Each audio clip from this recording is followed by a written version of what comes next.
오늘이 첫 시간이죠? 예.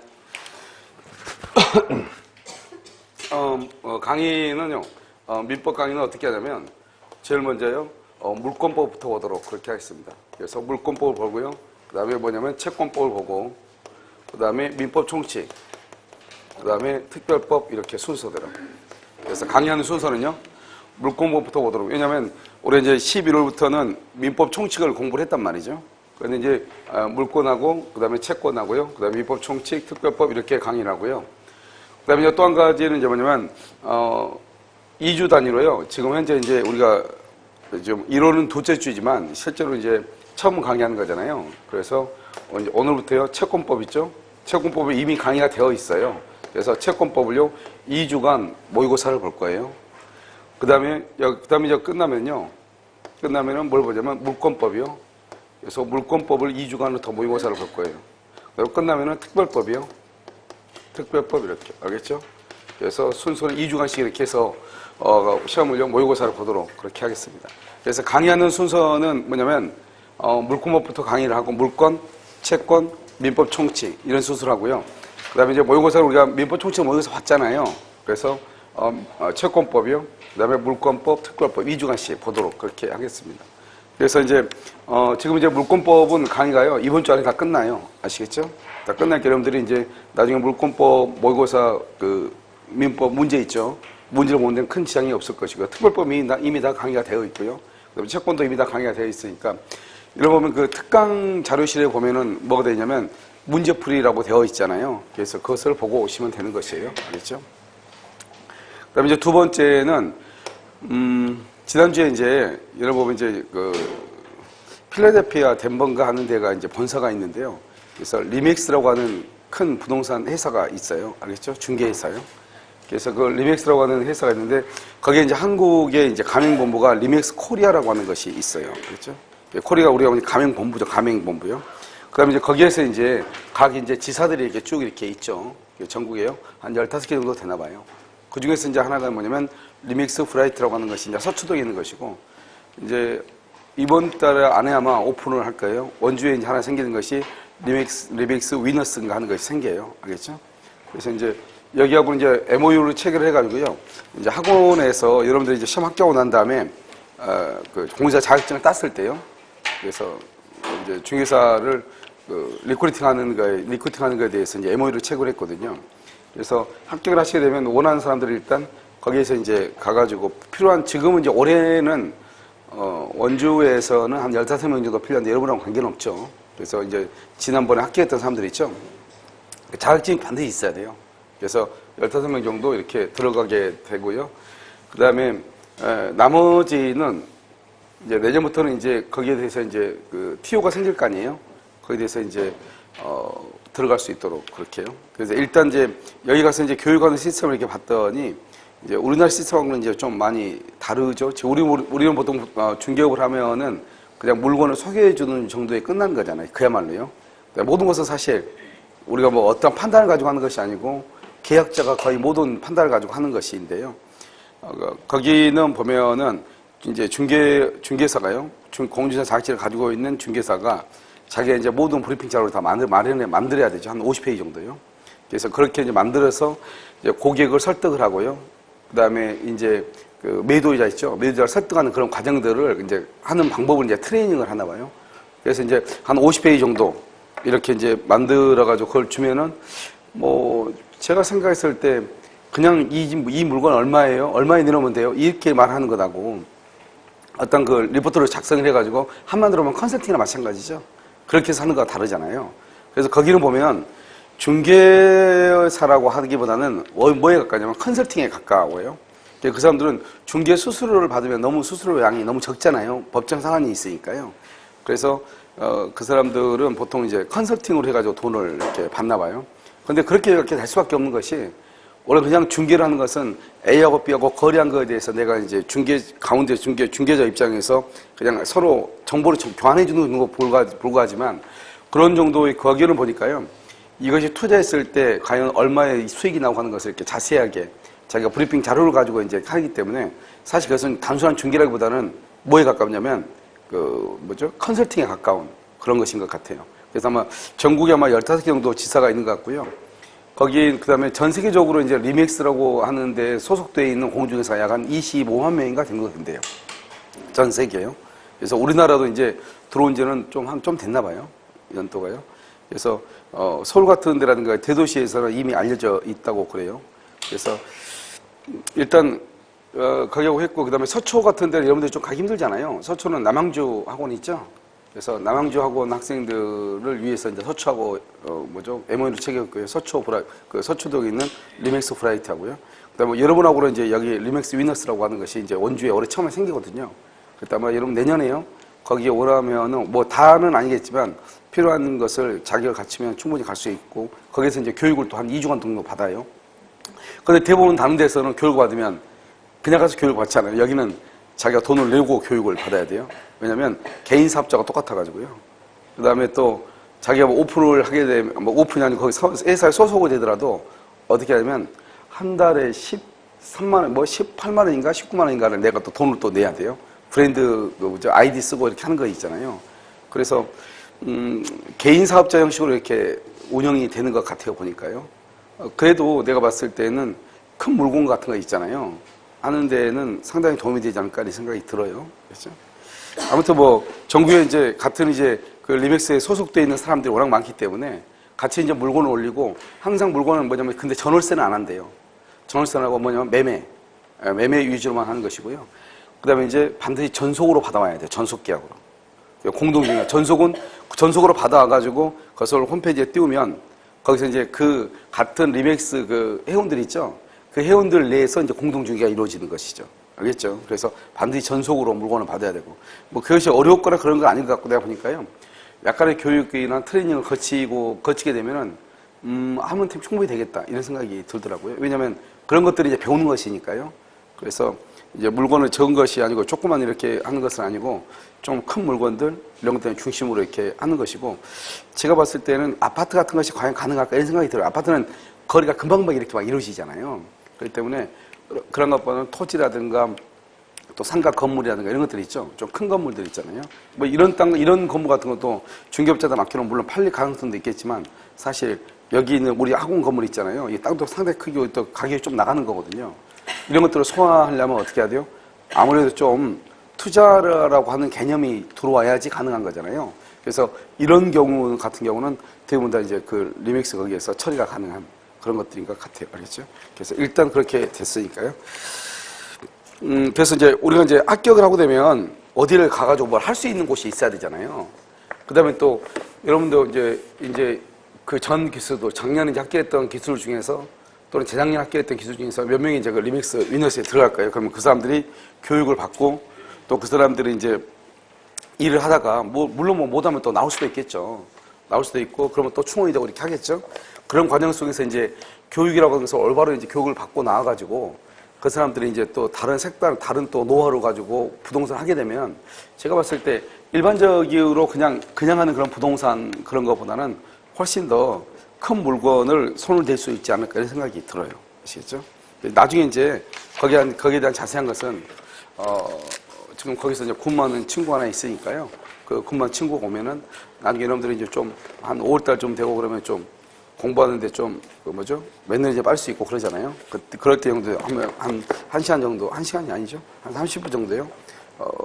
어떻게 해서 거기가 생겼고 어떻게 사고 있는지 한번 정보를 알려주도록 그렇게 하겠습니다. 여러분 그 강의 노트 있죠? 그래서 강의 노트요.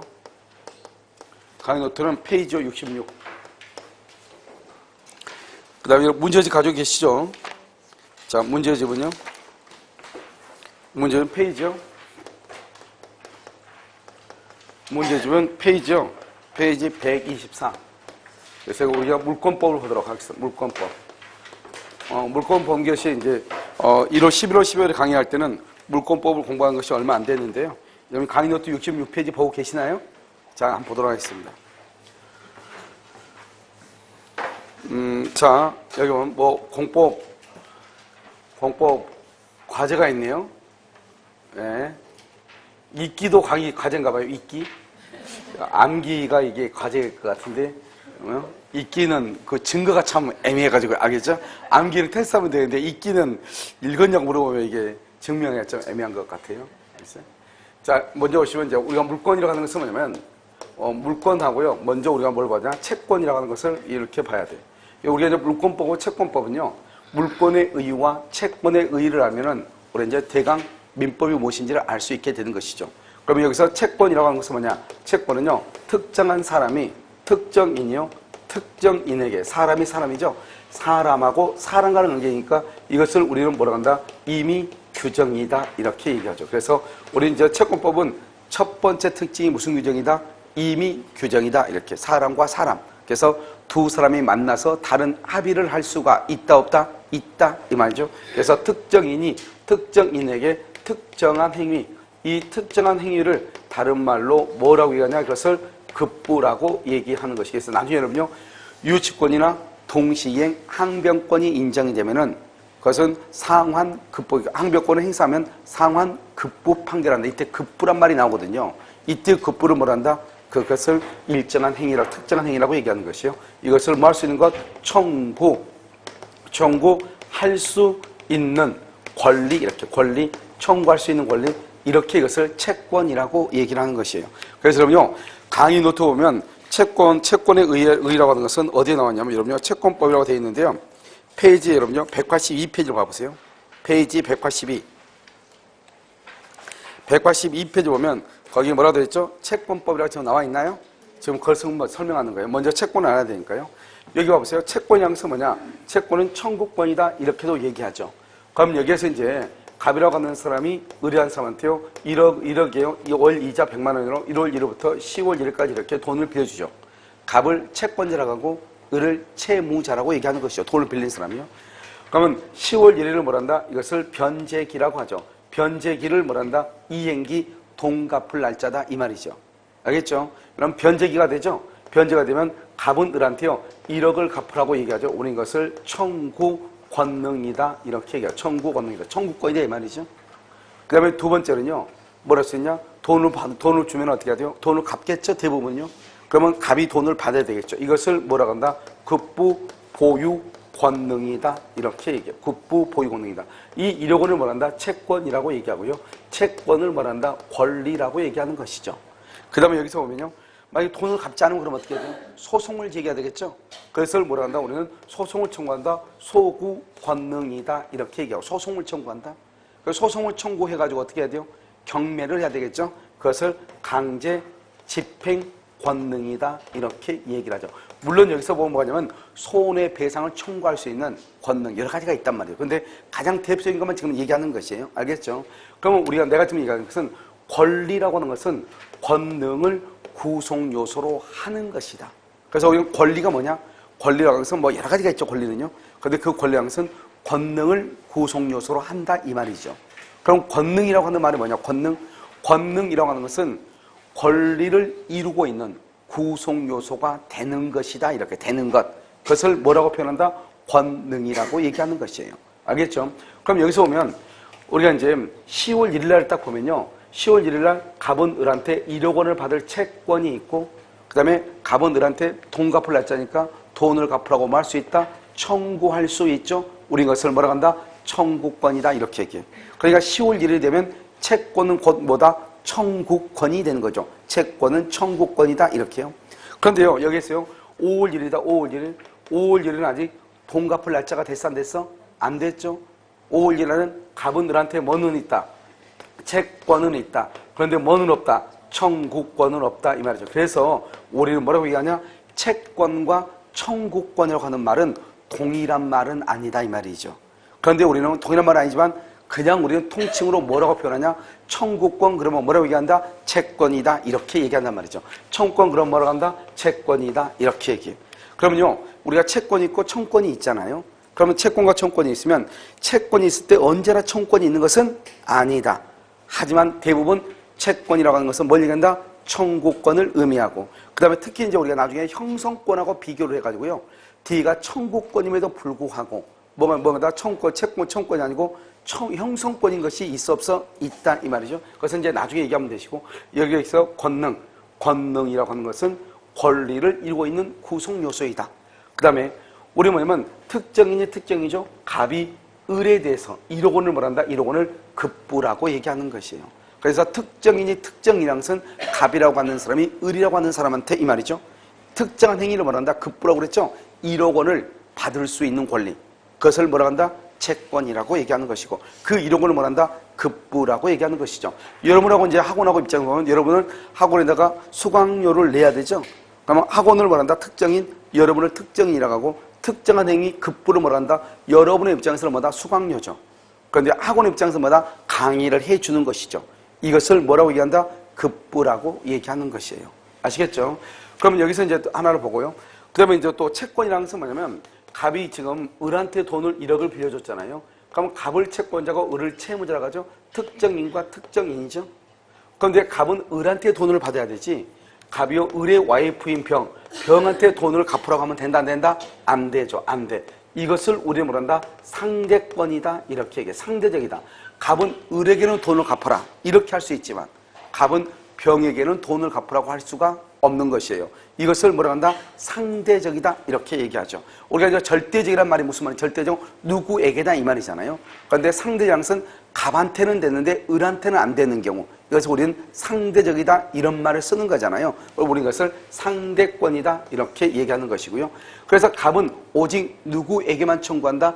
을에게만 청구하지. 을에게만. 우린 것을 뭐라고 표현한다? 이것을요 대인권이다 이렇게 얘기해요. 대인권. 사람에 대한 권리이다 이 말이죠. 그 다음에요 갑은 을에게는 청구할 수 있지만 갑은 병에게는 청구를 못하죠. 그러니까 우리 원칙적으로 뭐냐면 대항력이라고 하는 말의 뜻은 뭐냐? 갑이 을에게 주장하는 것을 을에게 주장하지 않고 병에게 주장할 수 있는가? 병에게. 그것을 뭐라고 표현한다? 대항력이라고 표현하는데요. 갑은 을에게는 주장할 수 있지만 을에게 주장하는 것을 을에게 주장하지 않고 병에게 주장할 수 있는가? 주장할 수 있다 없다? 없다? 없다? 그것을 우리는 뭐란다? 채권은 뭐가 없다? 대항력이 없다 이렇게 표현을 하는 거예요. 알겠죠? 그러면 채권은요. 채권은 뭐냐면 갑이 을한테요. 갑이한테 갑이 여기 을에게요. 2월 1일 1억을 빌려줬단 말이죠. 그런데 또 병이 또 을에게요. 3월 1일 날 1억을 빌려줬단 말이죠. 그럼 우리가 딱 봤을 때는 이 사람은 2월 1일이고 이 사람은 3월 1일이니까 갑이 병보다는 더 순서가 더 빠른 것처럼 보이잖아요. 그렇지 않나요? 그래서 순서가 이 사람이 1번이고 이 사람이 몇 번이요? 2번이고 갑이 몇 번? 1번. 병이 몇 번? 2번. 이런 것처럼 보이잖아요. 그런데 채권이라는 것은 갑을 병을 얘기하는 게 아니에요. 채권이라는 것은 누구하고 누구다? 특정인과 특정인이죠. 그래서 누구하고 누구하고? 갑하고 을하고 그 다음에 병하고 을하고 문제이지 갑을 병 간의 문제가 아니라고요. 이걸 우린 채권이라고 한다고. 채권은 갑하고 을하고의 문제이고 병하고 을하고의 문제이다 이 말이죠. 그래서 채권은 갑을 병의 문제면 당연히 갑이 1순위고 병이 2순위가 되겠죠. 그런데 갑을 병의 문제가 아니고 갑하고 을하고 병하고 을하고 따로따로 문제죠. 그러니까 갑을 병 세 사람을 비교할 수가 있어요 없어요? 없다 이 말이죠. 그래서 모든 채권자는 평등하다 이렇게 얘기해요. 평등하다. 그러니까 갑이 을한테 먼저 돈을 빌려줬다 하더라도 갑이 을한테 먼저 돈을 받을 수 있느냐? 그게 아니라고. 병이 을한테 먼저 돈을 받을 수 있다고. 한번 볼까요?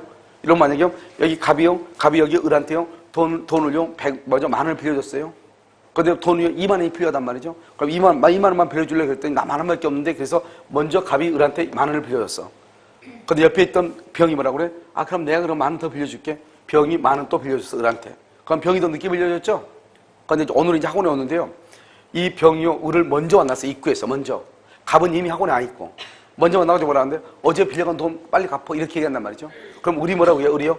먼저 갑한테 먼저 빌렸으니까 갑한테 먼저 갚고 남는 돈이 있으면 너한테 갚을게. 그래 안 그래? 그렇지 않죠? 응 알았어요. 돈 갚을게요. 그냥 갚으면 되죠. 왜냐? 채권이라는 것은 순서가 없는 것이에요. 누구의 순서가 빠르다는 게 없는 거예요. 왜? 채권은 사람과 사람 간의 관계란 말이죠. 특정인과 특정인의 관계란 말이죠. 그렇기 때문에 뭐를 할 수 없다? 비교를 할 수 있다 없다? 없다. 비교가 안 되는 것이에요. 무슨 말인지 알겠죠? 이것을 우리는 뭐라고 한다? 채권이다. 이렇게 얘기를 하는 것이에요. 됐죠? 그래서 기본적으로 여러분 이제 채권이라는 것이 무엇인지 이것을 이제 알고 있어야 되는 것이고 이 채권 중에서 대표적인 게 바로 뭐냐? 우리가 이제 우리 민법에서 보면 뭐죠? 임대차를 보죠. 임대차. 임대차를 보면 이렇게 갑이라는 사람의 건물이요. 1층, 2층, 3층이 있는데 이 1층을 을한테요. 임차인, 월세를 줬다 이 말이죠. 이 사람을 뭐란다? 임대인이라고 얘기하고요. 이 임차인을 뭐란다? 직접 점유자라고 얘기하는 거죠. 직접 점유자요. 그 다음에 임대인을 뭐라 한다? 이 사람을 간접 점유자라고 얘기하는 것이고요. 갑하고 을하고 임대차 계약을 체결하죠. 그러면 이 임대차 계약은 뭐가 되는 거죠? 이 사람은 뭐라 한다? 직접이고 여기는 뭐라 한다? 간접이죠. 직접과 간접을 임대차 계약이 연결시켜주고 있죠. 그것을 뭐라고 표현한다? 점유, 매개 관계다. 이렇게. 점유, 매개 관계 이렇게 얘기하고 이 임차인이나 직접 점유자를 뭐라 한다? 그것을 점유, 매개자다. 이렇게 얘기해. 물론 여러분요 앞으로 이제 계속 나오니까 밀세이게 내가 지금 얘기하려고 하는 것은 이런 용어를 설명하려고 하는 것이 아니고 뭐를 지금 보는 것이냐? 이 임대차라고 하는 것은 채권이다 이 말이죠. 월세는 채권이기 때문에 어떻게 돼요? 특정인이 특정인에게 특정한 행위를 청구하는 거죠. 그래서 어떻게 돼요? 여기 을이라고 하는 임차인이 갑이라고 하는 임대인에게 청구하는 거예요. 을이 갑에게 청구하는 거예요. 내가 월세 한 달에 100만 원 줄 테니까 내가 당신 집에 들어가서 잠을 잘 수 있도록 만들어 달라는 거예요. 그러니까 이것을 을이 갑에게 요구하는 것이에요. 그래서 우리가 보면 모텔 들어갈 때 모텔도 뭐냐면 들어갈 때 일시 사용을 위한 임대차거든요. 모텔이요. 일시적으로 사용하는 임대차란 말이죠. 알겠죠? 그렇기 때문에 모텔도 월세하고 똑같아. 잠깐 자는 거지만. 그럼 우리가 어떻게 하죠? 임차인이죠. 투숙객이죠. 투숙객을 임차인이라고 숙박업주로 뭐라고 한다? 임대인이라고 얘기하죠. 그러니까 투숙객이 임대인한테 어제 하룻밤에 돈 5만 원 주죠? 주면서 내가 어느 저녁에 당신 집에 들어서 잠을 잘 수 있도록 방을 좀 정리해달라는 거예요. 그럼 우리가요, 모텔에 들어가서 돈을 주고 딱 모텔에 들어가면 어떻게 돼 있어? 모든 친구 도구들이 다 어떻게 돼 있어? 다 정리가 돼 있어? 안 돼 있어? 돼 있죠. 뭐만 하면 돼? 잠만 자면 되도록 돼 있잖아요. 그것은 뭐 얘기하느냐? 그것이 채권이기 때문에 그러는 것이에요. 누구한테요? 임차인이 임대인에게, 특정인에게 뭐 하는 것이다? 청구하는 것이다. 그것을 우리는 뭐라 한다? 채권이다. 이렇게 얘기를 하는 것이. 그래서 우리가 집에 들어가서 비록 잠을 자는 거지만 사람이 사람한테 요구하는 것이 이걸 채권이다. 이렇게 얘기해요. 그러면 물권이라고 하는 것은 뭐냐? 물권이라는 것은 전혀 다른 것이요. 물권이라는 것은 뭐냐면 사람이 뭐를요? 물건을 어떻게 해요? 직접적이고 배타적이고 독점적으로 직접적 배타적 독점적으로 뭐 할 수 있다? 지배할 수 있는 권리다 이 말이죠. 이것을 우리 뭐란다? 지배권이라고 얘기하는 것이요. 우리가 채권을 뭐라 했다? 청구권이라고 얘기했죠. 물권을 뭐라 한다? 지배권이라고 얘기하는 거예요. 지배권. 첫 번째는요. 자, 두 번째는 할 수 있는 이것을 뭐라 한다? 관념적이다. 이렇게 관념적. 이 할 수 있는과 반대가 뭐냐면 하고 있는이죠. 하고 있는 이것을 우리 뭐란다? 이것을 사실적이라고 얘기하고 하고 있는 이것을 우리는 뭐란다? 나중에 배울 거예요. 점유권이라고 얘기하는 거예요. 그래서 하고 있는하고 할 수 있는하고 전혀 다른 말이죠. 내가 지금 봐봐요. 내가 지금 물건을요. 점유할 수 있어요. 하고 있어요. 하고 있죠. 이것을 뭐란다? 사실이라고 얘기하는 것이에요. 우리가 눈으로 확인할 수 있는 거죠. 그것을 사실이다. 이렇게 얘기해요. 할 수 있는 그러면 할 수 있는 하고 있는 것이 아니니까 상상 속에 있는 거죠. 생각 속에요. 우리 이것을 뭐란다? 관념적이라고 얘기하는 것이에요. 알겠죠? 그러면 우리가 물권은 뭐라고 표현한다? 지배권이라고 표현하고 채권은 뭐라고 한다? 청구권이라고 표현한다. 이걸 먼저 일단 도식적으로 먼저 암기하시고 그 다음에 두 번째는 또 뭐냐면 물권은 사람이죠. 사람을 뭐라 한다? 주체라고 얘기하고요. 물건을 뭐라 한다? 그것을 객체다, 대상이다 이렇게 얘기하죠. 그래서 물권은요. 사람하고 물건 간의 관계이고요. 채권은요. 누구하고 사람과 사람 간의 관계예요. 이게 참 차이죠. 그러니까 물권은 사람과 물건 간의 관계예요. 채권은 사람과 사람 간의 관계예요. 그러니까 사람과 사람이니까 두 사람 사이에 어떠한 내용의 대화도 할 수 있고 어떠한 내용의 합의도 할 수 있죠. 그러니까 채권법은 법 규정이 임의 규정일 수밖에 없는 것이고 채권법이 지배하는 것은 계약 자유의 원칙, 법률행위 자유의 원칙이 적용될 수밖에 없어. 당사자 간의 자유로운 의사에 의해서 법률관계가 형성된다 이런 말이죠. 그런데 물권은 뭐죠? 물권은 사람과 물건 간의 관계. 이 물건하고 나하고 관계예요. 그러니까 이 물건하고 나하고 관계니까 도대체 이 물건이 누구 것인지 알겠죠? 이것이 알려져야지 거래가 될 거 아니에요. 그래서 물권의 경우는 사람과 물건 간의 관계이기 때문에요. 뭐가 필요하냐? 공시라고 하는 제도가 필요한 것이에요. 공시라고 하는 것은 공적인 장부로 게시를 해놔야 된다 이 말이죠. 여러분 여기 봐요. 이 학원 건물이요. 이 학원 건물의 소유자가 누구예요? 우리가 알 수가 없잖아요.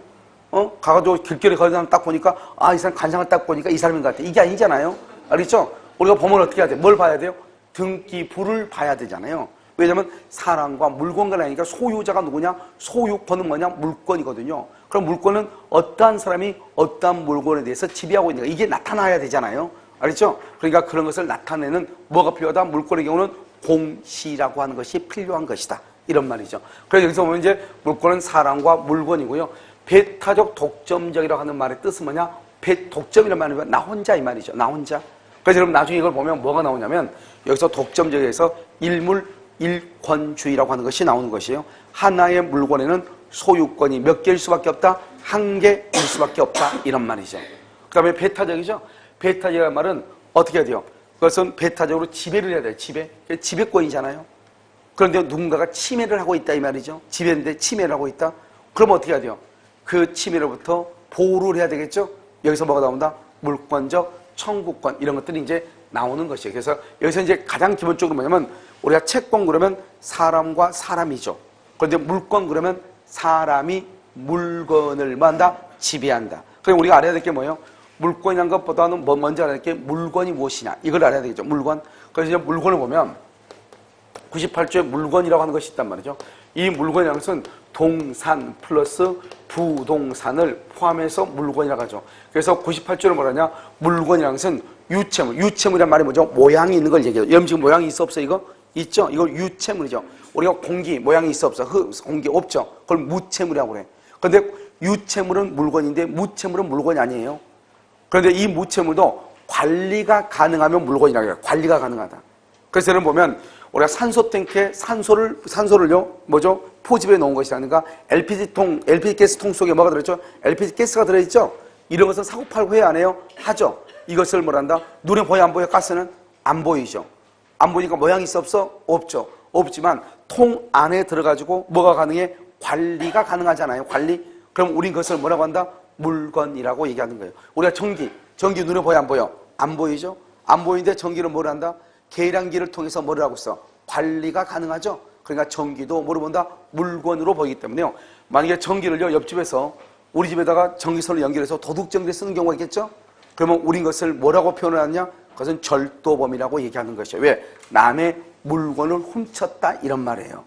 무슨 말인지 알겠죠? 그러니까 전기를 눈에 보이지 않지만 우린 그 전기를 뭐라고 한다? 물건이라고 얘기를 하는 것이에요. 그 물건을 훔쳐가면 뭐가 된다? 절도죄가 되고 물건을 깨뜨리면 손괴죄가 되는 것이에요. 무슨 말인지 이해되셨죠? 그래서 물건은 동산과 부동산으로 이어졌고요. 그런데 이 지구상에는 동산이 많다는 거예요? 부동산이 많다는 거예요? 동산이 수도 없이 많다 이 말이죠. 그래서 어떻게 한다? 동산이라고 하는 것은 뭐냐? 지구상에 있는 모든 물건 중에서 부동산을 빼 그러면 그것을 동산이라고 해요. 그러니까 우리가 동산은 뭐냐? 이거는 정의하지 않아. 왜? 동산의 종류가 너무나 다양해가지고. 그런데 뭐는 정의할 수 있느냐? 부동산은 정의할 수 있다 이 말이죠. 그러면 이 부동산은 뭐냐? 부동산은 먼저 토지죠. 토지가 부동산이에요. 토지는 움직여 안 움직여? 안 움직이죠. 그래서 토지는 부동산이고 이 토지는 필 또는 필지로 이렇게 나눈 것이고요. 토지를 만약에 한 개를 두 개를 나누고 싶으면 어떻게 하냐? 한 개를 두 개로 하고 싶다. 그럼 먼저 분필을 해. 분필을 하고 그 다음에 뭘 한다? 토지 대장 있죠? 토지 대장에 지적 공부에 먼저 뭘 한다? 등록을 하고 그 다음에 무슨 등기를 한다? 분할 등기, 분필 등기를 해야 돼. 그런데 분필은 안 되고 등록도 안 되는데 분할 등기만 되어 있다. 이 등기는 유효이다, 무효이다 이렇게 순서가. 알겠죠? 그 다음에 또 한 가지는요. 우리는 토지에서는 실제 경계하고요. 그 다음에 등기부상, 지적도상 경계 이렇게 해서 지적도상 경계라는 것은 측량했다 이 말이죠. 실제로. 그러니까 여기 보니까 실제 경계가 이렇게 돼 있단 말이죠. 그런데요. 측량을 딱 하니까 토지 경계가 어떻게 되냐? 여기서 이렇게 돼 있더라 이 말이죠. 측량을 하니까 노란색이더라. 그럼 우리는 어디를 경계로 볼 것인가? 무엇을 경계로 볼 것인가? 실제 경계를 경계로 볼 것인가? 그렇지 않으면 지적도상, 측량한 대로의 경계를 볼 것인가 이 말이죠. 어디를 경계로 본다? 그것은 지적도상의 경계로 보고 실제 경계로 보는 것이 아니다. 이게 토지에서는 세 가지가 중요해요. 알겠죠? 그 다음에 토지뿐만 아니라 또 뭐가 있냐, 부동산은 토지의 정착물이죠. 토지의 정착물이다. 여러분, 정착을 했다는 말은 무슨 말이에요? 움직인다, 움직이지 않는다? 움직이지 않는다. 이 말이죠. 움직이지 않는다. 그러니까 움직이지 않으니까 뭐다? 부동산이죠. 움직이지 않는 것 중에 가장 대표적인 게 뭐가 있다? 건물이라고 하는 것이죠. 건물이 땅 위에 있는 것 정착 중에서도 가장 대표적으로 움직이지 않는 거죠. 이 건물은 뭐냐? 건물은 먼저 기둥하고, 그 다음에 지붕하고, 그 다음에 주된 벽이 있어야 돼. 기둥과 지붕과 주된 벽이 있으면 건물이라고 그래. 인테리어 필요 없어. 일단 기둥하고 벽하고 지붕만 있으면. 우리 여기 보면 어디 문막 혹시 이런 가보셨어요? 문막 보면 IC죠. 문막 IC 보면은 그 아파트가 짓다 많은 거 있잖아요. 그런데 지금 그 아파트가 지금 코아루인가 하는데 지금 짓고 있는데, 그 짓기 전에 보면 몇 년 또 10년 가까이 어떻게 했어? 그냥 콘크리트 빌딩 그대로 있었죠? 인테리어 돼 있어, 안 돼 있어? 안 돼 있고, 한 10층인가 15층인가 이렇게 올라가가지고 그냥 그대로 그 상태로 있죠. 그걸 건물이라고 하는 거예요. 왜요? 15층 정도 건물을 올리려면 뭐가 있어? 기둥이 있어야 되겠죠? 벽이 있어야 되겠죠? 뭐가 있어야 돼? 지붕이 있어야 되겠죠. 그러니까 1층, 2층, 3층 이렇게 쌌을 거 아니에요? 근데 그 상태로 그냥 올 수 없댔죠? 그래도 그것을 뭐라고 한다? 건물이라고 얘기하는 것이죠. 인테리어가 된 것을 얘기하는 것이 아니고. 알겠죠? 그럼 건물은 언제부터 시작이 되는 것이냐? 기둥하고 지붕하고 벽이 있으면 건물로 보는 것이에요. 그런데 건물은요, 건물의 개수는 어떻게 하냐? 그것은 사회 통념에 따라서 건물의 개수를 세는 것이에요. 아파트는 건물이 몇 개예요? 물리적 구조로 보면 몇 개예요? 한 개죠, 한 개. 그래서 101동이라고 하잖아요. 102동, A동, B동. 건물이 몇 개다? 한 개다. 이 말이잖아요. 그런데 소유권은 몇 개예요? 소유권은? 만약에 100세대가 살고 있으면 몇 개? 100개. 200세대가 살고 있으면 200개잖아요. 그러니까 건물은 하나인데 이것을 저 건물을 한 개로 보는 사람이 있어 없어? 없죠. 알겠죠? 그러니까 건물은 하나이지만 사회 통념상 어떻게 본다? 100세대가 살고 있으면 소유권이 몇 개다? 100개. 한마디로 말하면 물건이 몇 개다? 100개다. 이런 말이죠. 알겠죠? 그래서 건물의 개수는 사회 통념에 따라서 경우에서 센다. 이렇게. 그 다음에 뭐냐면 우리가 이제 명인 방법이라고 하는 것이 있죠. 명인 방법이요. 명인이라는 것은 명백하게 인식한다 이 말이죠. 그러니까 우리가 명인이라고 하는 것은 뭐냐면, 여러분요, 우리가 가수원이라든가 농작물 보면 가수원이 있다. 예, 과수원이 있어요. 보통 여러분 과수원의 경우는 어떻게 되어 있죠? 이렇게 경계가 이렇게 철종으로 다 쳐져 있죠? 이것을 뭐란다? 특정됐다고 얘기해요. 특정되고요. 그 다음에 먼저 가수원 여기 입구 있죠? 입구. 여기 가수원 입구 여기다가요, 팻말을 이렇게 세워놓는 거죠. 팻말을. 뭐라고 한다? 토지의 소유자는 갑. 가수원 나무도 갑. 알죠? 가수원에 달려있는 열매 있죠? 열매. 사과하고 배하고. 이 사과와 배가 열려있는 상태, 그것을 뭐란다? 미분리 과실이라고 얘기해. 미분리라는 것은 아직 과실을 따지 않았다 이 말이죠. 알겠죠? 이 미분리 과실에 대해서 이 말이죠. 먼저 특정하고 그 다음에 어떻게 한다? 그 다음에 여기다가요 뭐를 해요? 소유자가 누구라고 써야지. 소유자가 누구다. 그래서 소유자는 을이 샀다. 갑의 땅이고 갑의 가수원인데 여기 배하고 사과만 을이 샀다 이렇게. 그래서 뭐란다? 소유권을 대외적으로 표시를 해. 대외적으로 표시를 하고 이것이 입간판을 세워가지고 계속돼야 돼. 언제까지요? 먼저 사과나 배를 딸 때까지. 알겠죠? 그러면 이것을 뭐란다? 명인 방법이라고. 여러분이 딱 봤을 때 어때요? 이 과수원은 누구 것이다? 갑. 가수원 과목도 누구 것이다? 갑. 하지만 나중에 배가 다 열어가지고 익으면은 누가 따간다? 을이 따간다. 그러니까 열매만 누구 것이다? 을의 것이다. 이 말이죠. 알겠죠? 이렇게 해가지고 누구나 알 수 있게끔 만들어 놓는 것. 그걸 뭐란다? 명인 방법이다. 이렇게. 명인 방법 비슷한 사촌이 누가 있어? 똑같은 사자성어인데 명인만두가 또 있어. 알겠죠? 그래서 명인만두가 똑같아. 그러니까 명인만두하고 명인만두 사자성어 다 똑같아. 말이 완전 다르죠? 여기는요 명인이죠. 명인. 그래서 명백하게 뭐 할 수 있다? 명백하게 인식할 수 있다. 이렇게. 알겠죠? 이것을 명인이다. 이렇게. 그런데 여기는 등기나 등록을 한다 안 한다? 등기나 등록을 한다 안 한다? 등기나 등록을 하지 않죠? 그래서 이것은 뭘 할 수 없냐? 저당권을 설정할 수가 없어. 이게 아주 중요해. 왜냐면 여러분요, 배에다가 저당할 수는 없으니까 배나무에다가. 알겠죠? 그럼 뭐 저당권은 등기나 등록을 해야 되는데 명의는 등기나 등록을 할 수 없단 말이죠. 그러니까 뭘 할 수 없다? 저당권을 설정할 수가 없다. 그 다음에 임목이라고 하는 것이 임목. 임목은 뭐냐면 임목이라는 것은 나무가 심어진 상태로. 이런 봐봐요. 산에 이렇게 나무가 있죠. 이 나무가, 이게 산이 갑일 것이고 나무가 이렇게 있잖아요. 그런데 이 나무 하나를 벌목을 하죠. 벌목을 딱 해버리죠. 그러면 이 나무로 말한다. 이것을 동산이라고 얘기하는 거예요. 동산이다. 왜? 나무를 벌목을 하면 어때요? 들고 다닐 수 있어 없어? 있잖아요. 그것을 동산이라고 얘기하는 거예요. 우리가 벌목하기 전에, 벌채하기 전에 나무가 심어져 있는 거 있죠? 이런 상태에서요, 한 그루 두 그루는 안 돼. 반드시 집단이 돼야 돼. 집단. 그래서 100그루, 100그루, 100그루 이렇게 300그루. 이렇게 300그루 그러면 어떻게 되죠? 그러면 집단이죠? 이것을 뭐란다? 수목의 집단이라고 얘기해요. 이 수목의 집단에 대해서 뭐란다? 임목, 등록, 엄부에 뭐란다? 등록을 하고 등록을 해서 별도로 뭐란다? 임목, 보존, 등기래. 등기. 임목, 등록, 엄부에 등록을 하고 등기를 해. 등기. 그러면 뭐란다? 이 300그루만을 뭐라고 얘기하냐? 그것을 임목이라고 해가지고 토지하는 별개의 부동산으로 봐. 그러니까 토지의 소유가 누구다? 갑. 나머지 나무도 누구 것이다? 갑. 그런데 이 나무, 이 300그루만 누구 것이다? 을의 것이다. 이 말이죠. 이것을 별도로 뭐로 본다? 부동산으로 취급하는 것이에요. 이것을 뭐라고 표현해? 임목이라고 얘기하는 것이고, 임목은 뭘 한다? 등기라죠. 등기. 그러니까 뭐를 설정할 수 있다? 저당권을 설정할 수 있다. 저당권을 설정할 수 있다. 이렇게. 이것을 임목이라고 얘기하는 것이에요. 그 다음에 또 하나가 뭐가 있냐면, 여기 농작물이라고 하는 것이 있어요. 농작물이요. 이 농작물이라고 하는 것은 뭐냐면, 우리가 이제 두 가지가 있는데요. 우리가 이제 남의 산에다가 있잖아요. 나무를 심는 경우가 있고요. 남의 산에다가 뭘 할 수 있냐? 그 농사를 짓는 경우 두 가지가 있단 말이죠. 이렇게 갑이라고 하는 사람의 토지에다가요. 여기 을이라고 하는 사람이 무단으로 경작이라는 것은 농사를 짓는 것이 있고, 여기 갑이라는 사람의 토지에다가요. 을이라는 사람이요. 나무를 심어. 나무. 이것을 무단식재라고 얘기하는 식재, 무단식재 이렇게 두 가지가 있어요. 그래서 무단으로 경작하는 경우, 무단으로 식재한 경우 두 가지가 있다. 이런 말이죠. 무슨 말인지 알겠죠? 여기는 무단 경작이고 여기는 무단 식재고. 그러면 이 나무가 누구 것이고 이 농작물은 누구 것이냐 이 말이죠.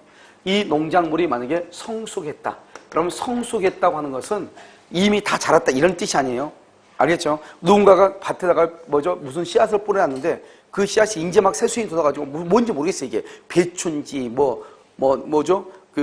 변지 볼인지 알 수가 없단 말이죠. 그런 경우는 성숙하지 않았다고 그래. 그런데 누군가를 딱 봐도 누군가가 씨앗을 딱 뿌려놨는데 딱 보니까 배추가 딱 자라고 있어. 누가 배추를 심어놨네? 이 정도 안단 말이죠. 그걸 성숙했다고 그래. 배추가 이렇게 크게 이렇게 자란 게 말고, 알겠죠? 누가 딱 봤을 때, 누가 배추 심어놨네? 누가 고추를 심어놨네? 누가 마늘을 심어놨네? 이렇게. 이것을 뭐라고 표현한다? 성숙했다고 얘기해.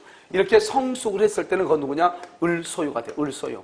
남의 땅에다가 무단으로 농사를 지었는데도 불구하고 을의 것이 돼요.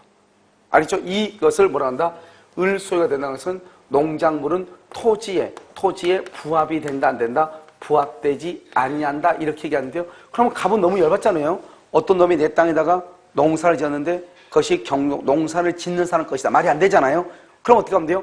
이 갑은 을한테 뭘 하면 된다? 손해배상을 청구하면 되는 것이죠. 알겠죠? 그다음에 또 한 가지는요. 을이라고 하는 사람이 남의 산에다가 무단으로 나무를 심었어. 나무를 심었단 말이죠. 그러면 이 나무에 대한 소유자는 누가 되는 것이냐? 여기서는 토지 소유자 갑이 소유권을 취득해. 갑이 무단으로 나무를 심으면은. 그래서 우리가 식목일 때 심었던 우리 나무 있잖아요. 그거 다 눕게 되죠. 땅 주인 것이잖아요. 그것을 뭐란다? 나무는 토지에 뭐가 된다? 부합된다. 그래서 토지의 수목은요. 수목은 토지에 뭐가 된다? 부합된다. 이렇게 얘기를 해. 그래서 이것은 무조건 남의 땅에다가 무단으로 나무를 심으면 그 나무는 무조건 누구의 소유가 된다? 토지 소유자의 소유가 된다 이 말이죠. 그런데 농작물은 누구의 소유다? 경작자의 소유다. 무조건 수목은 토지 소유가 되는 것이 아니고 만약에 을이라고 하는 사람이 임대차 계약이라든가 그 다음에 지상권을 설정을 해서 나무를 심었다. 지상권. 그러면은 그 나무는 누구 것이다? 지상권자 임차인 것이죠. 그런데 내가 말할 때는 그런 계약도 없이 멋대로 남의 땅에다가 나무를 심었다 이 말이죠. 그런 경우 누구 것이다? 그것은 토지에 부합해서 누구 것이다? 토지 소유자 것이다 이 말이죠. 토지 소유자. 알겠죠? 이것을 이제 얘기하죠. 그래서 농작물하고요. 우리가 수목이라는 것은 약간 다르죠.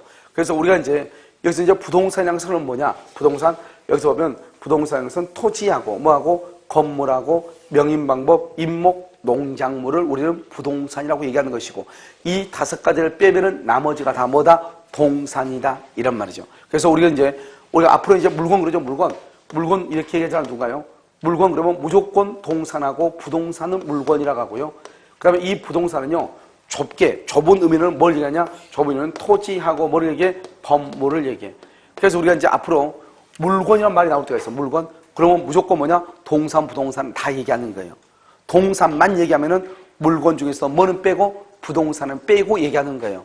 만약에 부동산 그러면 뭐만 얘기한다? 토지, 건물, 임목, 명인방법, 농작물을 얘기하는 것이에요. 알겠죠? 부동산 그러면 그 부동산 중에서 우리가 좁은 의미로서의 부동산을 뭘 얘기한다? 토지와 건물을 얘기하는 것이에요. 여러분 이해되셨나요? 알겠죠? 이것을 우리는 뭐라고 한다? 물건이다. 이렇게 얘기를 해. 그럼 여기 이제 봐봐. 물건이라고 하는 것은 뭐냐? 물건은 사람이 물건을 직접적, 배타적, 독점적으로 뭐 할 수 있다? 지배할 수 있다. 이 말이죠. 그럼 여기서 뭐냐면 물건이라는 것은 사람이 물건이야. 그래서 사람이 물건, 이때 물건은 뭐가 있다? 동산하고 플러스 뭐가 있다? 부동산이 있고 부동산에는 뭐가 있다? 좁혀로 보면은 토지와 뭐를 해서 건물 이 말이죠. 알겠죠? 이것을 지금 얘기하는 거예요.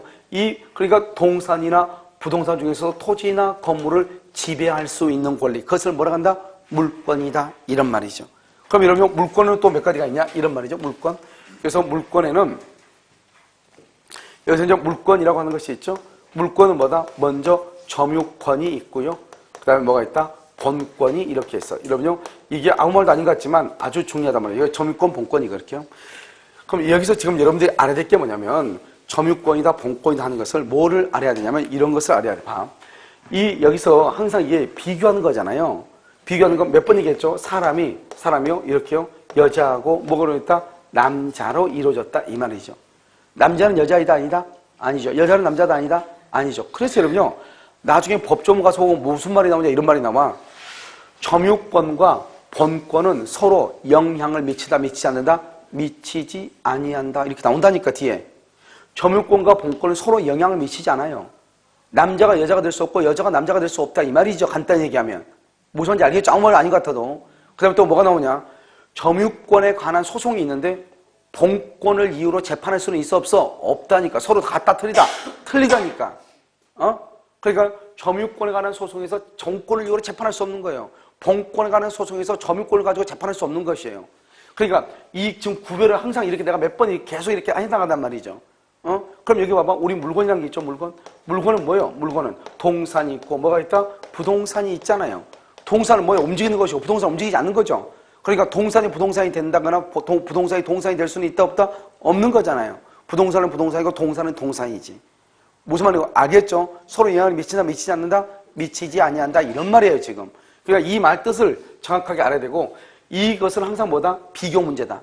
다음 중에서 여자가 아닌 것은 여자가 아니다. 뭘 물어본다? 남자는 묻는다. 다음 중에서 남자인 것은 그럼 뭐가 아닌 것은 여자가 아닌 것은 이 말이잖아요 지금. 다음 주에 점유권은 본권이 아닌 것은 이 말이죠. 본권은 점유권이 아닌 것은 이 말이죠. 본권이 아닌 것은 그럼 뭘 물어봐? 점유권이 아닌 것은 뭘 물어봐? 본권을 물어보는 거단 말이죠. 알겠죠? 그래서 앞으로 이제 항상 이렇게 비교 문제에 민감해야 돼. 그러니까 항상 문제가 났을 때 지금 여기서 묻고자 하는 말이 무슨 말인지 용익 물권에 관한 설명도 틀린 것은 용익 물권하고 비교된 게 담보 물권이거든요. 그러니까 용익 물권에 관한 것을 물어봤을 때 틀린 것은 담보 물권을 묻는다 이 말이죠. 이해됐죠 지금? 그러니까 먼저 그것을 알아야 되고요. 그냥 점유권하고 본권은 서로가 다르다. 이걸 지금 얘기하는 거예요. 그런데 우리가 보통 물권 그러면 본권을 얘기해요. 보통은. 그러니까 우리 아까 본권은 뭐죠? 할 수 있는 할 수 있는 거죠. 할 수 있는. 그런데 점유권은 뭐냐? 점유권은 사실상 지배하고 있는 알겠죠? 이 하고 있는 아까 우리 뭐라고 그랬죠? 이것을 사실이다 이렇게 얘기했죠. 알겠죠? 사실. 지금 뭐죠? 내가 점유할 수 있는이 아니고 점유하고 있는이죠. 이렇게 지금 현재 하고 있는 것을 뭐라고 한다? 그것을 사실이라고 얘기하죠. 그래서 점유권은 사실에 관한 문제이고 본권은 관념적인 것이다. 서로가 같다 틀리다. 그러니까 원래 물권이라는 것은 지배할 수 있는인데 이것은 지배하고 있는 게 하고 있는 그러니까 우리 뭐란다? 점유권을 특수한 물건이라고 얘기하는 것이에요. 알겠죠? 특수한 물건이다. 그러면요, 우리가 점유권을 먼저 이렇게 잡고 이게 바로 점유권이죠. 간단하니까요. 그 다음에 여기 본권 중에서 뭐냐? 소유권이 있고, 소유권. 여러분 소유권 알죠? 그 다음에 제한 물건이라고 하는 것이 있죠. 제한 물건이요. 이 제한 물건은 뭐가 있다? 용익 물건이라고 하는 것하고요. 그 다음에 담보 물건이라고 하는 것이 있는데, 이 담보 물건은 뭐가 있어요? 뭐죠? 유치권하고, 그 다음에 질권하고, 그 다음에 뭐가 있어? 저당권이 있죠? 이런 뭔지 모르지만 저당권은 다 들어봤잖아요. 질권 문제, 질권. 질권은 전당포를 얘기하죠. 이러면 전당포는 어떻게 돼요? 전당포는 어떤 물건을 맡기고 하는 거잖아요. 질권은요. 그것은 전당포를 얘기하고요. 여기는 뭐다? 유치권을 얘기해요. 유치권. 유치권은요. 어떤 물건에 대해서 뭐가 나오죠? 비용이 나오죠. 물건에 대해서 이런 비용이 나오잖아요. 그러면 그 비용을 받아야 되는데 그 비용을 주지 않으면 뭘 할 수 있다? 그것을 비용을 받을 때까지 그 물건을 점유해서 인도를 거절할 수 있죠. 그걸 뭐라 한다? 유치권이다. 여러분들 만약에 시계를 수리했는데 시계 수리 비용을 안 주면은 시계 수리 비용을 받을 때까지 물건의 인도를 뭐 한다? 거절하죠. 세탁소에서 옷을 맡겼어. 그것은 세탁비를 주기 전까지는 세탁소에서 물건을, 옷을 준다 안 준다? 안 주죠. 그걸 뭐라고 한다? 유치권이라고 얘기하는 것이죠. 그 다음에 용임권이죠. 용임권에는 뭐가 있다? 먼저 지상권이죠. 그 다음에 지역권이 있고요. 그 다음에 뭐가 있다? 전세권이 있죠. 여러분, 전세권은 여러분 대강 알죠? 그러면 요 지상이 뭐죠? 지상은 남의 땅 위에다가 내가 건물을 짓고 싶어. 내 땅 위에 있으면 내가 내 땅에다 건물 짓면 되는데 내가 땅이 없단 말이죠. 그런데 다른 사람, 타인의 토지 위에다가 건물을 건축하고 싶다 이 말이죠. 그때 하는 걸 말한다? 남의 땅 위에다가. 그걸 말한다? 지상권이라고 얘기하는 거예요. 간단히 얘기하면 지역권이 뭐죠? 지역권이라는 것은 뭐냐면 예를 들어서 이렇게 토지가 이렇게 있고 이 토지가 이렇게 있는데 여기는 길이 있단 말이죠. 길이 있으니까 이 토지는 아무 문제가 없는데 이 토지는요 이쪽을 통해서 이렇게 들어갈 수밖에 없단 말이죠. 다른 데는 길이 없단 말이죠. 그런데 남의 땅을 무조건 받고 들어가면 돼? 안 돼? 안 되잖아요. 그러니까 갑이라고 하는 사람이 의리한 사람한테 자기 땅, 이 땅을 자기가 농사를 짓고 싶은데 그러려면 당신 땅을 통해서 들어갈 수밖에 없는데 길을 좀 내달라. 길을. 알겠죠? 갑이 요구하는 사람이고 을이 알았다고 승낙하는 사람이죠. 요구한다. 요역지라고 하고 승낙을 한다. 승역지라고 얘기하는 거예요. 승역지요. 그래서 여기다 이렇게 길을 낸다 이 말이죠. 이것을 우리는 뭘 한다? 통행한다. 통행지역권이다. 이렇게 얘기해. 알겠죠? 간단히만 알면 되죠. 지상권이라는 게 대충 뭐고 지역권이라는 게 뭐고 그 다음에 전세는 여러분 알죠? 그 다음에 유치권이 있고 질권과 저당권. 그런데 여기에서 이제 시험이 잘 나온 것은 우리가 질권은 우리 시험범위 아니에요. 전당포. 이건 동산이니까. 우리가 전당포에다 물건을 맡길 수 있는 것은 움직이는 걸 맡겨야 돼요. 움직이지 않는 걸 맡겨요. 움직이는 걸 맡기죠. 그러니까 부동산을 맡길 수는 없단 말이죠. 알겠죠? 그러니까 부동산의 경우는 질권을 설정할 수가 있다 없다? 없다. 이런 말이죠. 그러면 예전에는 저당권이 가장 많이 나왔어요. 저당권이 기본적으로 두 문제가 나와요. 그런데 지금 작년, 재작년에 유치권이 세 문제 나왔고요. 작년에 유치권이 두 문제가 나왔어요. 그래서 작년, 재작년은 27일 때는요, 담보물권에서 5문제가 나왔어. 그런데 작년에는요, 28일 때는 4문제가 나왔단 말이에요. 알겠죠? 요즘 최근에요, 유치권에 관한 문제의 수가 높아지고 있죠. 알겠죠? 그 다음에 지상권, 지역권, 전세권 중에서 다 한 문제인데요. 단지 이제 지역권은 어쩔 때는 나오고 가끔 1년이나 2년에 한 번씩 이렇게 걸러서 문제가 나와. 왜냐하면 양이 너무 적으니까요. 그 다음에요, 여기 소유권 있죠? 이 소유권은 보통 2문제 이상이 나와요. 2문제 이상. 점유권은요, 보통 1문제 또는요, 어쩔 때 가끔 2문제. 보통 점유권은 최근에는 1문제. 그 다음에 소유권은요, 최근에 2문제, 3문제. 기본적으로 소유권이 2문제 이하로 나온 적은 없어요. 2문제, 3문제. 아시겠죠? 이렇게 해서 문제가 나오는 것이다. 이런 말이죠. 자, 그럼 봐봐요. 그럼 이제 우리가 물건이 뭐죠? 물건. 봐봐. 저기 물건. 물건은 사람의 물건을 지배하죠. 사람의 물건을 지배. 그럼 물건은 뭐예요? 물건은 점유권이죠. 점유권은 사람이 누구죠? 점유권자가 뭐를 지배한다? 물건. 여기서는 뭐다? 물건이죠. 물건. 이런 물건은 뭐라고 했죠? 동산하고 뭐를 포함한다? 부동산이죠. 그래서 우리가 동산도 점유할 수 있고 뭐도 할 수 있어? 부동산도 할 수 있다. 점유할 수 있죠. 그 다음에 소유권은 뭐다? 소유권도 뭐다? 물건이에요. 물건. 소유권도 물건. 그러니까 우리 민법의 소유권은 동산하고 부동산에 대해서만 민법의 소유권이고, 여러분 시험에 한번 나왔죠? 17회 때. 아파트 분양권. 분양권 그럼 뭐죠? 권 그럼 뭐죠? 권리죠. 권리는 민법상의 소유권이 된다 안 된다? 안 돼. 민법상의 소유권은 오로지 뭐만 된다? 물건만 된다. 물건, 동산하고 부동산이다 이 말이죠. 여기서 물건이라는 게 뭐냐? 물건을 먼저 현존해야 돼. 현재 존재해야 돼. 알겠죠? 그 다음에 특정이 돼야 돼. 특정성, 그 다음에 뭐냐? 독립성이 있는데 여기에서 중요한 것은 물건은 현존해야 된다면 현존. 그러니까 현재 존재하지 않는 물건에 대해서 현재 존재하지 않는 물건이 성립할 수가 있다 없다 이런 결론에 도달을 해. 그래서 여러분요 아파트 분양받죠. 이런 분양받죠? 내가 분양을 받잖아요. 그럼 어떻게 돼요? 건물이 지금 현재 있다 없죠. 건물이 없어도 분양 계약은 할 수 있어 없어? 있죠. 그러니까 건물이 없어도 채권은 성립할 수 있다 이 말이죠. 그런데 등기할 수 있어 없어? 없죠. 다른 말로 뭐 할 수 없다? 소유권, 물권을 취득할 수가 있다 없다 이 말이죠. 그래서 가장 중요한 것은 이때 물건은 현존해야 된다. 현존. 그러니까 현재 존재하지 않는 물건에 대해서는 물권은 성립할 수가 있다 없다 이렇게. 자, 그 다음에 지상권이죠. 지상권은 뭐다? 땅지니까 타인의 토지, 지역권도 남의 토지에 대해서. 전세권은요 토지와 건물. 토지와 건물을 포함해서 뭐라고 얘기한다? 이것을 부동산이라고 얘기해. 그럼 여기서 뭘 할 수 있죠? 용유권, 지상권, 지역권, 전세권은 동산에는 된다 안 된다? 안 된다. 지상권, 지역권, 전세권은 동산에는 된다 안 된다? 안 된다. 이것을 알 수 있죠. 어디만 된다? 부동산. 지상권은 어디? 토지. 지역권은 어디? 토지. 전세권은요 토지와 건물 이렇게 아시겠죠? 그 다음에 유치권이죠. 그럼 유치권의 경우는 이것은 물건이에요. 물건. 그래서 여러분 물건만 나오는 게 몇 가지죠? 세 가지야. 여기 보면 점유권하고 소유권하고 유치권은 물건이 돼. 동산, 부동산이 다 돼. 질권은 뭐만 된다? 질권은 동산만 돼. 동산. 저당권은요 부동산이에요. 부동산. 저당권이 부동산에 대해서 다 되는 건 아니죠. 이런 봐봐. 우리 아까요 명인 방법하고 임목 있었죠. 근데 명인 방법은 등기를 한다 안 한다? 안 하죠. 부동산이지만 저당을 잡을 수가 없는 것이고 임목은 부동산이면서 뭘 할 수 있다? 저당권을 설정할 수 있다. 이런 말이죠. 알겠죠? 자, 그 다음에요. 여기까지가 이제 이렇게 되는 거죠. 그럼 여기 보면 물권이라는 것은 여기 봐. 소유권은 뭐죠? 소유권이 물권이잖아요. 소유권은 사람이 누구죠? 소유권자가 동산이나 부동산을 말 수 있다? 지배할 수 있는 권리다. 이 말이죠. 알겠죠? 이렇게 보는데요. 특히요, 여기 유치권 있죠. 유치권하고 질권하고 저당권은요, 물건만 되는 것이 아니고, 여기는 뭐도 된다? 유치권은 유가, 증권도 되고요. 질권은요, 피담보 채권이죠. 저당권이요. 권리, 질권도 되고요. 그 다음에 저당권은요, 지상권하고 전세권 위에, 지상권과 전세권 위에 저당권을 설정할 수 있거든요. 알겠죠? 그러니까요, 반드시 물건에 하나는 것은 아니죠. 그래서 시험에 나올 때는 어떻게 나오냐? 이렇게 나와. 물권의 객체는 물건이다. 맞아, 틀려? 맞아. 물권의 객체는 물건이에요.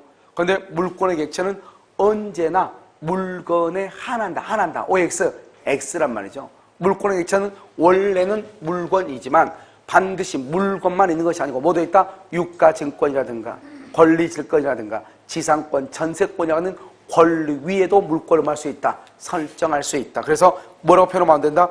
물권의 객체는 물건에 한한다. 그러면 안 돼. 그런데 물권은 물건에 대한 권리이다. OX, O. 그건 맞아. 그런데 한한다. 이렇게만 이런 말이 들어가면 안 된다. 이 말이죠.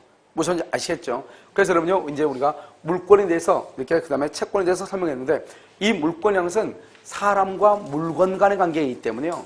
이 물건의 소유자가 누구인가를 알려줘야 되잖아요. 그렇잖아요. 그렇기 때문에 이 물권은 사람과 물건 간의 관계에서 물건에 대한 소유자가 누군가를 알아야 되기 때문에 여기서 공시라고 하는 제도가 나오는 것이에요. 제도가. 그래서 물권은 동산과 부동산이 있는데 공시 방법으로서 동산의 경우는 뭘 한다? 점유, 인도. 봐봐. 이거 움직여 안 움직여? 움직이죠. 동산, 부동산. 동산이죠. 내가 지금 뭐 하고 있어? 점유. 그것을 인도받은 것. 그것을 공시라고 얘기하는 것이고. 그럼 여러분 딱 보면요. 자기 책상 앞에 자기 책이 있죠. 그럼 우리는 보통 어떻게 생각하죠? 그럼 저 사람 거인가 보다. 이렇게 생각하지. 저게 누구 거니까. 고민하는 사람이 있어 없어? 없죠. 왜요? 동산의 경우는 내가 뭐 하고 있다? 점유하고 있으면 내 것으로 취급을 받는다 이 말이죠. 그런데 부동산은요. 부동산은 반드시 뭐가 있어야 돼요? 등기. 부동산은 뭐가 있어야 돼? 등기가 있어요. 등기가. 그래서 토지, 이 건물 있죠. 이 건물의 소유자가 누구인지 그것을 대외적으로 밝혀야 된다 이 말이죠. 그것을 뭐란다? 공시라고 하는 제도예요. 그래서 물권의 경우는 공시 제도가 필요하지만 채권은 두 사람 사이의 문제잖아요. 두 사람 사이에. 우리가 공시라는 것은 다른 사람한테 알리는 거잖아요. 이 집 소유자가 나다. 이것을 등기부로 딱 해놓으면 다른 사람이 봤을 때 저기 집은 가백거네 이렇게 알 수가 있는 거잖아요. 그걸 공시라고 한단 말이죠. 그런데 채권이라는 것은 뭐죠? 채권은 특정한 사람과 특정한 사람 두 사람 간의 문제란 말이죠. 그래서 두 사람 간의 문제니까 그걸 다른 사람한테 나타낼 필요가 있어요? 없어요? 없죠. 그것을 뭐라 한다? 채권의 경우는 원칙적으로 공시 방법이 필요하다, 필요하지 않다, 필요하지 아니하다 이렇게 얘기하고, 물권, 즉 동산과 부동산을 객출하는 물권에는 뭐가 필요하다? 공시의 원칙이 필요하다, 필요하지 않다, 필요하다는 것이고, 그 다음에 우리가 채권은 없는 물건에 대해서 채권을 말 수 있다, 성립할 수 있지만 우리 물권은 성립할 수 있다, 없다? 없다. 왜냐? 물권이라는 것은 현재 존재하는 물건에 대해서만 성립할 수 있다 이 말이죠. 그래서 뭐라 한다? 현존성이라고 얘기하는 것이고, 우리가 물건에는 동산과 부동산이 있죠. 그럼 부동산의 경우는 토지, 건물, 임목, 명의방법, 농작물인데, 토지는 필 또는 필지로 하는 것이고 개수를 셀 때요. 그 다음에 토지라는 것은 먼저 분할하고, 그 다음에 지적공부에 등록하고, 그 다음에 등기소에서 등기를 해야 되는데요. 분할도 되어 있지 않는데 등기부에 등기가 되어 있다. 이 등기는 유효이다, 무효이다? 무효이다. 그 다음에 우리가 토지는요, 현실의 경계하고 지적도상의 경계가 있죠. 그럼 어디를 경계로 한다? 지적도상의 경계를 경계로 한다. 건물의 경우는요, 뭐가 반드시 있어야 돼? 세 가지. 기둥, 지붕, 벽. 다시 말하고 기둥, 지붕, 벽이 있어야 되죠. 그럼 우리 뭘로 본다? 건물로 보고, 건물의 개수는 어떻게 센다? 사회통념. 사회통념은 것보다 아파트 건물은 몇 개이다? 한 개이지만 실질적으로 100세대가 다 알고 있으면 몇 개라고 한다? 100개라고 얘기한다 이 말이죠. 그 다음에 농작물이죠. 우리가 타인의 토지 위에 무단으로 경계했다. 무단으로. 땅 주인의 허락도 받지 않고 경작을 했다 이 말이죠. 배추를 심었다 이 말이죠. 그러면 그렇다 하더라도 그 농작물의 소유권은 누구한테 있다? 경작자에게 있고, 그 다음에 나무죠. 나무를 무단으로 남의 토지 위에 나무를 심었다. 그 나무는 누구의 소유자가 된다? 토지 소유자. 우린 그것을 뭐라 한다? 나무는, 수목은 토지에 뭐가 된다? 부합된다. 이렇게 표현을 하는 것이고, 명인 방법은 반드시 뭐가 돼야 돼? 특정이 돼야 돼. 특정. 그 다음에 소유자가 누구라고 하는 것을 나타내야 돼. 그것을 소유권의 대외적 표시라고 하고, 그것이 계속돼야 돼. 그래서 명인 방법은 등기를 하는 것이다, 안 하는 것이다? 안 하는 것이죠. 그래서 명인 방법의 경우는 저당권의 객체가 될 수 있다, 없다? 없다. 이렇게 얘기하는 것이죠. 그 다음에 이제 임목이라는 것이 있죠. 임목은 한 그루는 된다, 안 된다? 안 되죠. 수목이 뭐다? 집단에 대해서 임목 등록원부에 등록을 하고 등기를 하게 되면은 임목으로서 토지와는 별개의 독립한 부동산으로 취급을 받고, 이런 임목의 경우는 뭘 한다? 등기를 하기 때문에 임목에 대해서는 뭐를 설정할 수 있다? 저당권을 설정할 수가 있다. 우리가 이제 채권이라는 것은 사람과 사람 간의 관계죠. 특정인과 특정인의 관계란 말이죠.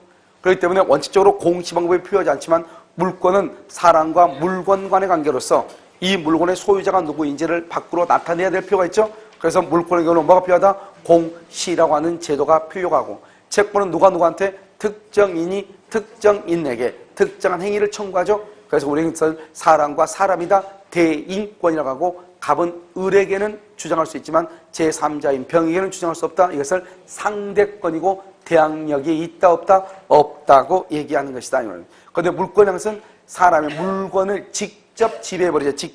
직접적으로 지배를 한단 말이죠. 그래서 지배하고 있을 때 이 세상 누구에게도 자기가 그 물건의 소유자라고 주장할 수 있죠. 그래서 물권법은 뭐가 있다고 한다? 대세권이고, 대세권, 어느 누구에게도 주장할 수 있죠. 즉 물권법은 뭐가 있다? 대항력이 있고, 물권이라는 것은 사람이 뭐를 지배한다? 물건을 지배하죠. 그래서 뭐에 관한 권리다? 물건에 관한 권리다. 대물권이다. 이렇게 얘기하죠. 그래서 물권의 특징은 절대적이고, 그 다음에 대항력이 있고, 그 다음에 물건에 관한 권리이고, 알죠? 물건. 그런데요, 우리가 채권이라는 것은 뭐다? 채권은 사람과 사람에 관한 권리이고 상대적이고, 대항력이 있다, 없다? 없다. 대항력이란 말은 무슨 말이다? 갑이 을에게 주장할 수 있는 것을 을에게 주장하지 않고 제3자에게 주장할 수 있는가 이 말이죠. 그런데 채권은 특정한 사람과 특정한 사람 두 사람 간의 문제이기 때문에 제3자에게는 주장할 수 있다, 없다? 없다. 이렇게. 그래서 이제 우리가 아까 우리 채권에서는 뭐냐면 임대차를 잠깐 봤었죠. 임대차의 경우는 어떻게 했죠? 임대차 경우는 이렇게 3층짜리 건물 쓰면 여기서 갑이라는 사람이 을한테 월세를 주죠. 그러면 을이 갑한테 부탁한다고 그랬죠. 내가 당신 집에 들어가서 잠을 잘 수 있도록 너가 그렇게 만들어달라. 모텔 생각하면 된다고 그랬죠. 그런데 여러분요, 여러분 전세권을 때 전세권, 병이 전세권이다. 전세권은 채권이다, 물권이다, 물권이다. 물권은 뭐다? 사람과 뭐에 관한 관계다? 물건에 관한 관계지 사람과 사람에 관한 관계가 아니라고. 사람과 물건에 관한 관계라고. 어떻게 물건을요? 직접 지배해버려. 직접 자기가. 병이 직접 전세계약 설정하고 전세권 등기가 되죠. 그러면 내가 이 2층 건물을 이 전세권자가 직접 지배한다 이 말이죠. 그럼 지배한다는 말의 뜻이 뭐라고 그러죠? 그럼 지배라는 것은 이 건물은요 100분의 1, 1000분의 1, 10,000분의 1로 줄여봐. 100분의 1, 1000분의 1, 10,000분의 1로 줄여. 줄일 때 이만큼 나오죠? 이만큼 되죠? 그러면 이것은 뭐다? 지배라는 것은 이렇게 내가 병이 이렇게 잡는 거죠. 이 건물을 내가 이렇게 딱 잡고 있어. 지배. 그러니까 어느 누구도요 나의 허락 없이는 여기에 들어올 수가 있어 없어? 없죠. 그러니까요 이 전세권은 물권이라는 것은 내가 직접 지배하기 때문에 물권이라는 것은 내가 스스로 수리를 해야 되는 거예요. 기본적인 것은 지상권도 그렇고 전세권도 그렇고 기본적인 것은 내가 스스로 수리를 해야 돼. 그러니까 지상권자나 전세권자는 피로비를 청구할 수가 있다 없다? 없다. 이런 결론에 도달을 해. 그러니까 뭐다? 전세 사는 사람은 벽지를 내가 스스로 발라야 되고 만약에 정부가 나가면 내가 스스로 갈아 끼워야 되는 것이. 알겠죠? 그런데 임대요. 월세를 산다. 월세. 임대는 뭐냐면 내가 당신 집에 들어가서 잠을 잘 수 있도록 만들어 달라고 임차인이 임대인한테 요구하는 거잖아요. 그러니까요. 벽지를 바르는 것은 누가 발라야 돼? 집주인, 임대인이 발라야죠. 종구는 누가 갈아놔야 돼요? 집주인, 임대인이 갈아놔야 되겠죠. 그런데 전세는요. 똑같이 또 비슷하고 생각하지만 전혀 다르다고. 전세권은 물권이라고. 물권은 사람하고 물건 간의 관계고 내가 전세권자가 이 물건을 직접적으로 지배를 해버린단 말이죠. 지배를 해버린단 말은 내가 그걸 꽉 움켜쥐고 있다 이 말이죠. 그러니까 어느 누구도 나의 허락 없이는 여기에 들어올 수가 있다 없다? 없단 말이죠. 그러니까 전세를 사게 되건 전세권자다 내가 지상권자다 그러면 그 안에 들어있는 것에 대한 기본적인 비용은 누가 부담한다? 전세권자인 물권자, 지상권자인 물권자가 부담을. 그래서 우리가 전세권의 경우는 벽지를 집주인이 바른다, 전세권자가 바른다, 전세권자가 바르는 것이고 그 다음에 임대차의 경우는요 벽지를 누가 발라줘? 집주인이 발라줘요. 왜냐하면 임차인이 임대인한테 요구하는 거니까. 내가 월세 줄 테니까 너가 그러면 당신 집에 들어가서 살 수 있도록 그러면 최소한의 것을 만들어놔 이 말이잖아요. 그러니까 모든 필요비를 임대차는 임대인이 부담하는 것이고 전세권에서는 기본적으로 들어가는 비용 필요비를 누가 부담한다? 전세권자가 부담하는 것이다. 물권자가. 왜 그러냐? 물권이라고 하는 것은 물건을 마는 것이다. 지배하는 것이다. 이런 말이죠. 뭐 전혀 알겠죠? 여기까지가 이제 여러분요 물권법에 있어서 가장 이제 기본적인 것을 얘기하는 것이고요. 여러분 잠깐 쉬었다가 어디로 볼 거냐면 강의 노트요 페이지 68페이지. 강의 노트 페이지 68페이지 되어 있어요. 일물 일권주의라고 나와 있나요? 알죠? 거기를 한번 보도록 하겠습니다. 잠깐 쉬도록 하겠습니다.